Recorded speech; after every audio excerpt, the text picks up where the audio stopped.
Hi, and welcome to Mrs. Long's video lesson of the Picture of Dorian Gray. Today we're looking at Chapter 7. Chapter 7 picks up from very soon after the end of Chapter 6, where Lord Henry, Basil, and Dorian have just arrived at the theatre where Sybil is about to perform. Dorian is very keen for his friends to share in his adoration of Sybil, and the night holds a lot of promise.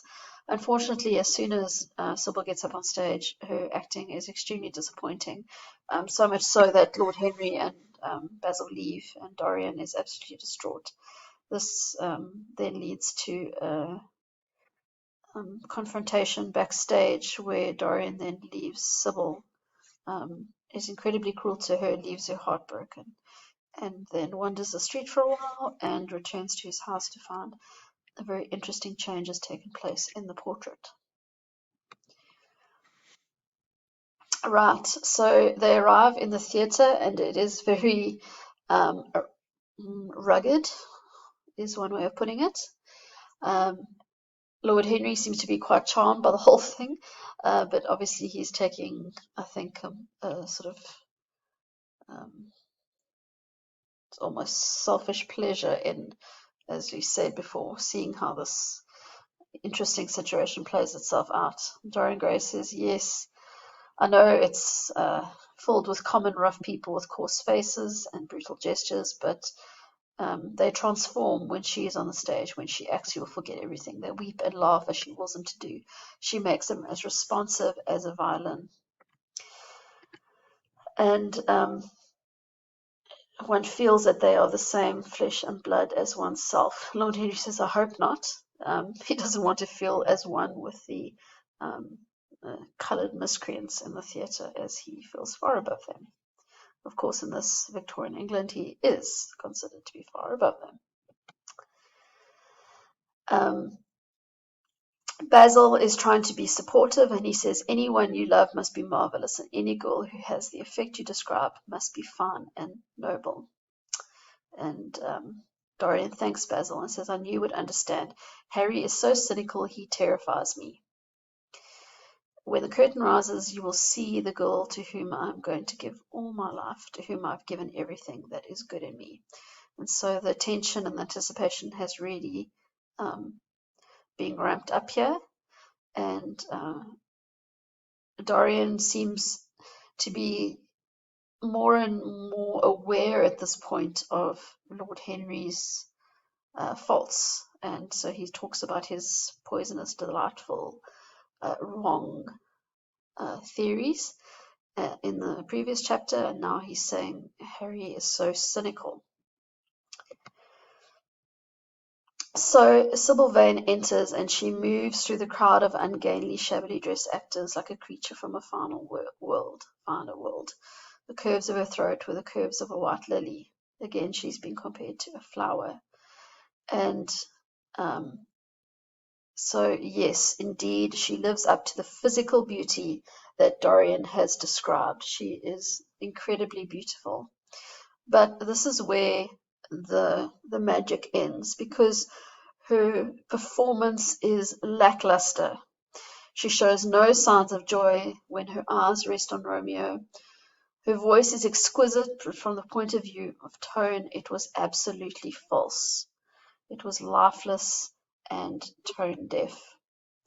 And as Dorian is watching this, he grows pale and he becomes puzzled and anxious.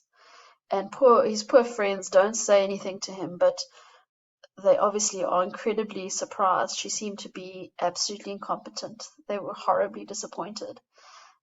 Perhaps you've had this kind of experience where you've seen a movie or you've listened to a song and it's like had such an impact on you, and then you show it to somebody else and they don't seem to understand it, or they don't get it. It was like kind of there had to be their moment. You say, no, well, when I listened to it, it really did this or made me feel this. And it's quite embarrassing if somebody doesn't see the beauty or the brilliance of something that you've previously experienced. However, it obviously gets ramped up for Dorian here because she is terrible. It's not like he imagined she was better than she is. Like, she's objectively worse than she was before. And so her sort of very meaningless performance is described as she's speaking the words as if they conveyed no meaning. She's not nervous. She was self-contained. It was simply bad art. She was a complete failure. She's almost confident in her bad acting. Even the common uneducated audience of the pit and the gallery lost their interest, and they became restless. The Jewish manager, who standing at the back, stamped and swore with rage. When the second act was over, there came a storm of hisses, and Lord Henry got up from his chair and put on his coat. "She's quite beautiful, Dorian," he said, "but she can't act. Let us go." And poor old Dorian says, "I'm going to see the play through. I'm awfully sorry that I made you waste an evening. I apologize to you both." Poor old Basil, ever the supportive friend, says to Dorian, "I should think Miss Vane is ill." And he says, "I wish she were ill. This evening she is merely a commonplace, mediocre actress. She is entirely altered." Basil, because he is an empathetic person, says, "Don't talk about that like that about anyone you love. Love is a more wonderful thing than art." And now that would be true were Dorian's love for Sybil based on anything other than her art. But we very quickly realize that when Sybil fails to be a good actress, his love disappears as quickly. Henry tries to convince Dorian to go. He says, "It's not good for one's morals to see bad acting. Besides, I don't think you want your wife to act, so what does it matter if she plays Juliet like a wooden doll? She's beautiful. What more can you want?" So because Harry doesn't quite understand the reason for Dorian's adoration of Sybil, he thinks, well, she's pretty, so what does it matter if she can't act? But remember, Dorian's love for Sybil is based on her acting talent. And poor old Dorian is so overcome. Again, we see this pattern that when he's feeling very emotional, he kind of has a bit of a strop, like a child. He says, "Can't you see my heart is breaking?" And hot tears come to his eyes. His lips tremble, and he rushes to the back of the box and leans up against the wall, hiding his face in his hands. A very juvenile reaction, okay, but he's feeling very heightened emotions. She has sort of pulled the bottom out of his world and completely changed what he thought he knew to be true. And so Dorian is left alone. Basil and Henry leave, but he says he's going to see the thing through. And so he now goes to the green room at the back of the theatre at the end of the performance. And you can imagine that throughout the rest of the performance, watching her act so terribly, he's now been sort of building up his anger, building up his frustration, his disbelief. And so when he sees her, he kind of just bursts out in emotion. And what makes it even more incredible and dramatic is that when he approaches her, she's standing with a look of triumph on her face, and her eyes are lit with an exquisite fire. And she says, "How badly I acted tonight, Dorian," as if she was happy that she had acted badly. And we'll find out now why she says so. Dorian immediately says, "Horribly. It was dreadful. Are you ill? You have no idea what it was. You have no idea what I suffered." Now, this reflection straight back onto himself becomes a pattern for Dorian. Instead of seeing how a situation has affected the people around him, he immediately blames them for how he's feeling. So it's not about her, and he doesn't seem to be bothered with her joy at this moment. He's just focused on his own discomfort.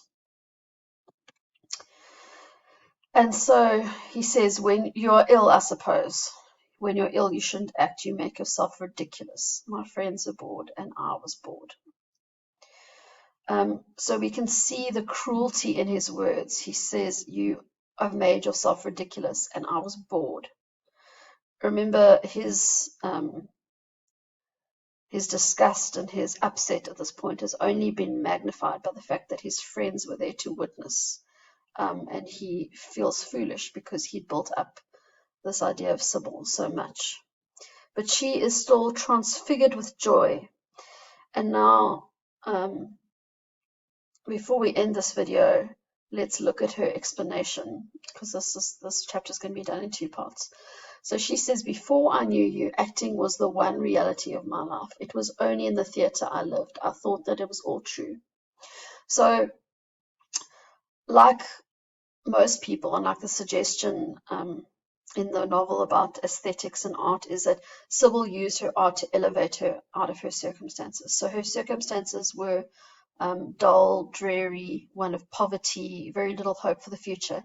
And so she threw herself into acting because it allowed her to experience another world, being somebody else, being transported out of her herself.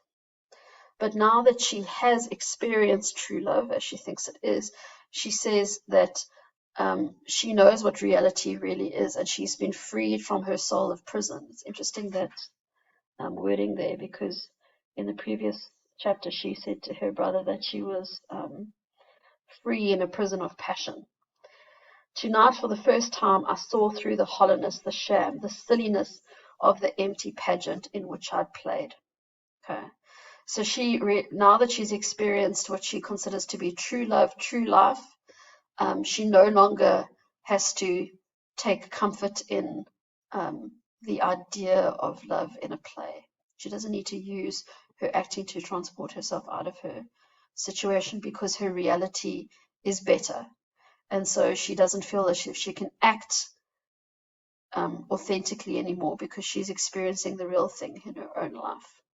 Okay, so we're going to end this video here and pick up in the next video, where we see Dorian's further reaction to her explanation of her bad acting.